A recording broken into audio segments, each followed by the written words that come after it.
प्रिय मित्रों, स्वागत है आपका आपके अपने चैनल स्टडी विद प्रदीप में। रोजगार खबर प्रातः काल में आप सबका स्वागत है। आज है 4 जून और 4 जून की जो महत्वपूर्ण खबरें हो सकती हैं लेकर के हम आपके बीच में उपस्थित हैं। सबसे पहले बात करेंगे टीचर वैकेंसी को लेकर के। 26,000 से ज़्यादा पदों पर भर्ती निकलने वाली है। एक बड़ी खबर आप सबके लिए, खुशखबरी है। मैं बार बार कहता रहा हूं और फिर आज मैं दोहरा रहा हूं। आज मैं आपके सामने, मैंने कहा था 2023 आपके लिए एग्जाम ईयर है और इसमें जितना आप अपने आप को प्रिपेयर कर लेंगे, हर एक बोर्ड से आपको परीक्षा मिलेगी। और सबसे ज़्यादा ये टीचिंग ईयर है। टीचर की भर्ती पूरा धड़ल्ले से आ रही। सबसे ज़्यादा भर्ती अगर पूरे देश में चल रही है तो टीचर की चल रही है, या तो रेलवे की या तो टीचर की। तो टीचिंग एग्जाम में जैसे देखिए, झारखंड में आपके एग्जाम होने वाले हैं। आपके जुलाई में एग्जाम है, जून में एग्जाम है, ठीक है। एलटी का एग्जाम जून में है और टीजीटी पीजीटी का एग्जाम जो जुलाई में। वहीं पे अगर आप बिहार में देखिए तो 1,70,000 पद निकले हुए हैं। वहीं पे आप उड़ीसा में देखिए, वहां पे पद निकले हैं। छत्तीसगढ़ में वैकेंसी निकली है। उसके बाद इधर आ जाए, एमपी में वैकेंसी आने वाली है, ठीक। उसके बाद राजस्थान में वैकेंसी का पेपर ही चल रहा है। यहाँ पे अगर बात करें, डीएसएसबी के फॉर्म आने वाले हैं। यूपी में पेपर आपका होने वाला, एलटी की वैकेंसी आने वाली है, ठीक है। प्राइमरी का पेपर मान लो नया शिक्षा आयोग बनने के बाद थोड़ा लेट है, लेकिन होगा, उसको भी होगा। प्राइमरी में लगभग 51,000 भर्ती होनी है। जूनियर में 21,000 भर्ती होनी है। कहने का अर्थ है पूरे प्रदेश में अगर देख लें, पहले हिंदी भाषी राज्यों को अगर देखें तो यहाँ पे मैक्सिमम जगह पे टीचर की भर्ती प्रक्रिया चालू है। ये आपके लिए बहुत गुड न्यूज है कि अगर इस समय आप अपनी तैयारी को बेहतर करते हैं तो आपके सिलेक्शन के चांस भी बेहतर होते चले जाते हैं। चूंकि अगर आप इस समय लग करके काम कर रहे हैं तो यहाँ नहीं तो वहाँ, वहाँ नहीं तो वहाँ, कहीं ना कहीं आपका सिलेक्शन 100% पक्का है। केबीएस में भी वैकेंसी आएगी, आगे डीएसएसबी में आने वाली। तो 26,000 पदों पे वैकेंसी निकलेगी। क्या है, कैसे है, सब कुछ एक एक करके आपको बताने वाले हैं। DSSB में भी क्या है लेटेस्ट न्यूज अपडेट, वो भी बताएंगे। झारखंड में आपके एलटी यानी लैब टेक्नीशियन का जो फॉर्म पड़ा था, उस फॉर्म से 4,000 फॉर्म कैंसिल कर दिए गए। अब क्यों कैंसिल किया गया ये भी मैं आपको इस वीडियो में बताने वाला। हालांकि मैं कल संध्या काल वाले वीडियो में मैंने आपसे बताया था।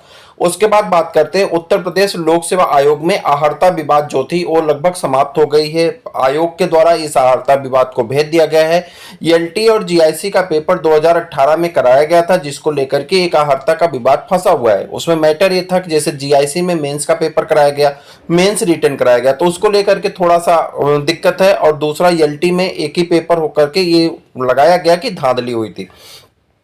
तो अब अगर 2 पेपर होंगे तो उसके लिए अहर्ता विवाद जो था उसे समाप्त करने के लिए आयोग ने अपनी तरफ से पूरी सूची बना करके कि कौन कौन से पेपर हम कराएंगे, कितना उसमें जो है आपका सामान्य अध्ययन आएगा, कितना उसमें सीडीपी आएगा, कितना आपके सब्जेक्ट से आएगा, इन्होंने भेज दिया। एक बड़ी न्यूज ये है कि सीडीपी भी जो शामिल की जाएगी, 10 प्रश्न आपके सीडीपी के शामिल किए जाएंगे। ये आप याद रखिएगा आपके लिए। तो ये अहर्ता का जो मामला था और सब्जेक्ट का जो मामला था, ये भेज दिया गया है प्रशासन को। और प्रशासन इस पे क्या कार्रवाई करता है उसकी लिस्ट अभी आई नहीं है। जैसे ही लिस्ट आ जाती है, मान के चलिए तुरंत नोटिफिकेशन प्रिपेयर्ड है, तुरंत नोटिफिकेशन जारी कर दिया जाएगा। अगर उसमें से कुछ कट पिट होता है तो उसके बाद 2-4 दिन का समय लगेगा, नहीं तुरंत आपका नोटिफिकेशन जारी हो जाएगा। ये बड़ी खबर आपके लिए उत्तर प्रदेश से है। इसके अलावा बात करेंगे बिहार का, झारखंड का, यूपीएससी एसएसबी का, उसके बाद यूपी पीवीबी का, यानी बच्चों के लिए जो ये पुलिस की तैयारी कर रहे हैं, और इनके बारे में भी हम आपको एक एक करके इस वीडियो में बताने वाले। सबसे पहले दिल्ली स्कूल में चले। दिल्ली के स्कूलों में जल्द होगी 26,000 शिक्षकों की भर्ती। हाईकोर्ट ने केजरीवाल सरकार को दिया आदेश, ठीक है। ये हिंदुस्तान का पेपर है और यहाँ पे पूरा मामला है। दिल्ली में 26,000 से अधिक शिक्षकों की भर्ती जल्द कराई जाएगी। देखिए, DSSB इसका फॉर्म लेता है और DSSB इसका पेपर कराता है। आप सबको ज्ञात होगा कि DSSB में पूरे देश के सभी लोग फॉर्म अप्लाई करते हैं। यानी अगर आप तैयारी सही कर रहे हैं तो आपको यहाँ पे मौका मिलेगा। गुड न्यूज ये है कि जो यहाँ पे पोस्ट ग्रेजुएट का पद होता है वहां पे सिर्फ बीएड मांगता है। अगर आप बीएड किए हैं तो आप फॉर्म अप्लाई कर सकते हैं। यहाँ पे सीटेट क्वालिफाई नहीं मांगता। वहीं पे जब आप वहां जाते हैं केबीएस में तो वहां सीटेट आपको सेकेंड फेज का क्वालिफाइंग मांगा जाता है। तो ये आपके लिए बड़ी अच्छी सूचना है। लेकिन आप तैयारी करें कि आप इस बार पास हो जाएं, क्योंकि नोटिफिकेशन आने तक आपके पास अगर डिग्री होगी तो और बेहतर रहेगा।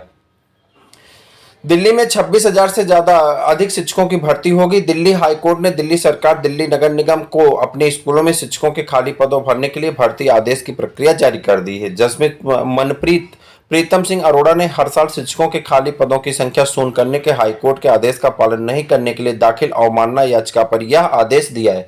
गैर सरकारी संगठन सोशल ज्यूरिस्ट की ओर से वकील अशोक अग्रवाल द्वारा यह याचिका दाखिल की गई थी, जिसपे यह आदेश दिया गया। दिल्ली सरकार नगर निगम के अधिवक्ता ने जल्द ही कहा कि माफ करिएगा, दिल्ली सरकार नगर निगम के अधिवक्ता ने कहा कि जल्द ही भर्ती प्रक्रिया शुरू की जाएगी। सरकार के अधिवक्ता अवनीश अहलावत ने कोर्ट को बताया कि सरकार द्वारा संचालित स्कूलों में 20,557 शिक्षकों के पद खाली हैं। उन्हें भरने के लिए दिल्ली अधीनस्थ सेवा चयन आयोग यानी DSSB के पत्र भेजने की प्रक्रिया चल रही। नगर निगम के अधिवक्ता ने बताया कि स्कूलों में 5,700 पद खाली हैं, तो उनके बारे में भी यहाँ पे जानकारी दी गई। टोटल मिलाकर के 26,000 पदों पर भर्ती प्रक्रिया आपको देखने को मिलने वाली।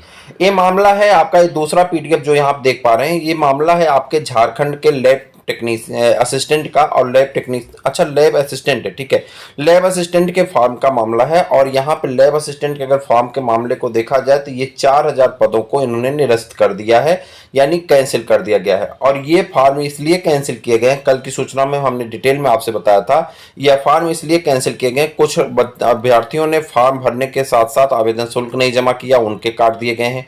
कुछ के हस्ताक्षर नहीं मैच किए, उनको निकाल दिया गया। कुछ के फोटो मैच नहीं किए तो इसलिए कुछ ने फोटो अपलोड भी नहीं किया तो उन्हें हटा दिया गया। कुछ के आरक्षित अनारक्षित वर्ग की सूची गलत भरी हुई थी, इसके लिए उन्हें हटा दिया गया। 8 जून 2023 तक का ये जो ने भुगतान नहीं किया था, फीस नहीं जमा किए थे, उन्हें निकाल दिया गया है। आप जाकर के अपने रजिस्ट्रेशन नंबर को JSSC की साइट से चेक कर सकते हैं। इसके अलावा स्टडी विद प्रदीप की ये महत्वपूर्ण पेशकश यहाँ पे आप देख पा रहे हैं, मॉडल पेपर है, 5वां मॉडल पेपर आज आपका अपलोड कर दिया जाएगा। लगातार हम आगे बढ़ रहे हैं JSSC PGT के लिए, आप सभी लोग जुड़े। और ये LT कहिए, LA कहिए, लैब टेक्नीशियन कहिए, लैब असिस्टेंट कहिए, तो ये आपके इन पदों की तैयारी आपकी बहुत तेजी से चल रही है। वहीं पे BPSC की अगर बात करें तो बेस्ट बुक और मॉडल पेपर की तैयारी आपकी शुरू कर दी गई है, आपको इसके भी अच्छी चीजें खबर मिलने शुरू हो जाएंगी। तो ये है पूरा मामला। अब यहाँ पे बात करते हैं, उत्तर प्रदेश में 40,000 पुलिस की भर्ती आने वाली है, लेकिन अभी कुछ डिटेल मिल नहीं पा रहा, जैसे मिलेगा हम आपको बता देंगे। TGT PGT का एग्जाम डेट आप मान के चलिए कि वो सितंबर से पहले पेपर नहीं होने वाला है। झारखंड PGT का पेपर जुलाई में होगा। BPSC में उम्मीद है कि हाईकोर्ट बच्चे गए हैं और उम्मीद सुप्रीम कोर्ट गए हैं, और वहां से उम्मीद है कि अन्य राज्यों को भी यहाँ फॉर्म भरने का मौका मिल जाएगा। तो ये है कुछ बड़ी जानकारी, आप अपने मित्रों को भी शेयर कर दीजिए। फिर मिलते हैं किसी और वीडियो में, तब तक के लिए इजाजत दीजिए। जय हिंद।